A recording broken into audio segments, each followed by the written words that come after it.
This is Trinae Prosser, and I'm talking to you today as an author, as opposed to a comedian, because the subject I'm going to talk about is your fight with the flesh. And unless you have stopped having sex, like voluntarily, like I have done, because I've decided to be celibate, and a lot of women have too, because they got pissed off at a man and decided they didn't want to go through the drama anymore, or however that came about. But you did. I didn't.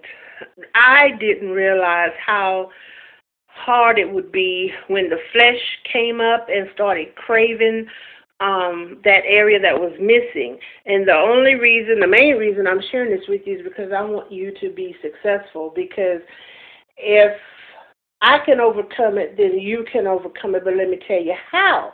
Because I also didn't understand the impact of how hard it was, the fight to fight my flesh, to tell my flesh no, to beat myself up pretty much, and still try to hold on to my faith and walk the walk. It was tough for like 2 months. I kid you not. I felt like I was really in a fight for my life, and I was praying to win. I was praying to win.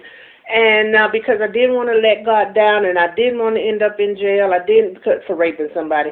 I didn't want to have a reputation, because if you're not careful with how you handle those things, you can get yourself in a world of trouble. And by trouble, I just mean you'll catch yourself in situations that you would normally be in. For example, if you have stopped having sex, or when you stop having sex, your body is still going to crave that. It's still going to desire that.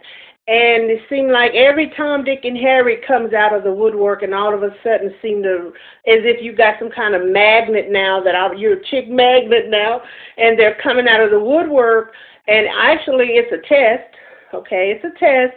The devil is testing you to try to tempt you, and the Lord is just allowing you to see what you're really made of, okay? Because you need to realize that what God has deposited in you, now is the time to have to use it. You got to kind of pull out all your guns, your big guns, and your prayer is your biggest gun, okay? So stay prayed up.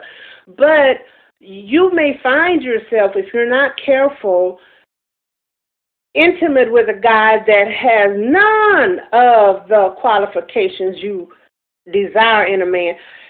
He may not even have the style of loving you like, but your flesh is craving it. It's just craving it. It ain't him, the man itself.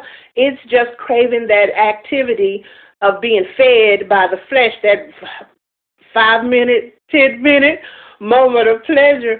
And you have to be careful with making sure that you don't catch yourself in those kind of situations. Another thing I want to share real quick is watch your talk. Watch your talk. There's a spirit of lust out there. And if you're not careful, ladies, you'll find yourself answering questions about your sexual preferences or sexual positions with a man. You don't know, but that's just how it seems to come up really quick, because a man doesn't want to take the time to really get to know you and to treat you different than he did Susie, Becky, and Vicky. They like the wham, bam, thank you, ma'am, but you like, no, baby, I'm a slow roller. You got to be a driller, or whatever your case may be. I'm just keeping it real, okay? I ain't there to hold it and all of that. No, we just being real, okay? We're being woman to woman right now. So if that's what you're wanting, eventually you'll get it, but just be careful of your conversation, because if you answer one of those questions pertaining to sexual preference or whatever, the spirit of lust can come upon you, and you'll find yourself wondering, why am I thinking about this all the time? Why? I mean, it's almost like a fever that gets into your body, and it's like you could be reading the Bible and woo, just all of a sudden everything tense up on you, and you just like, okay, Lord, you just let me know nothing is dead, but where did this come from? Well, you've entertained the conversation. You've been positive to some information that he didn't need to know, you didn't need to share. So now the spirit of lust is upon you, so now you've got to fight the flesh again. Okay? So I want you to win. I want you to win. So ladies, watch your conversation. It's very important. Watch your conversation, because if you keep that kind of conversation off of you, because you're struggling already with the walk, okay? Don't make it harder on yourself. If you can keep the conversation away from you, that's just one more thing you don't have to worry about, okay? And don't be afraid to deflect it by telling a man, look, man, I'm sorry, I don't appreciate this kind of conversation. That doesn't help me respect you. And ladies, you need to tell a man that that doesn't help you respect him, because if respect is one of the main things a man needs from a woman, he needs to know what not to do, okay? And so you help him stay in his place, and you will stay in yours, okay? That's really how it works. But just be careful of your surroundings, be careful of your conversation, and realize that when you voluntarily stop having sex, you've got a fight on your hands with your flesh.